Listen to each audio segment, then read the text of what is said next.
சட்டம் ஒழுங்க சரியா ரொம்ப ஸ்ட்ரிக்டா நிலைநாட்டியே தீருவோம். அதோட வெளிப்பாடா பெண்கள் பாதுகாப்புக்கான மிக கடுமையான சிறப்பு சட்டம் கொண்டு வரப்படும். அது மட்டும் இல்ல, நம்ம இளைஞர்களோட பாதுகாப்புக்காக போதைப் பொருள் தடுப்பு மற்றும் ஒழிப்புக்கான சிறப்பு சட்டம் கொண்டு வரப்படும்.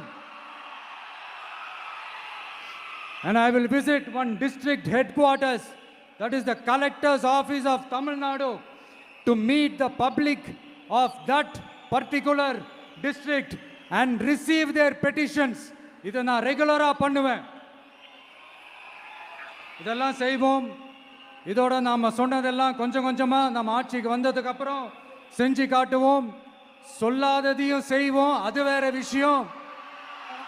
ஆனா இப்போ நம்மளால செய்ய முடிஞ்சதை மட்டும் இப்போதைக்கு நான் சொல்லியிருக்கிறேன்.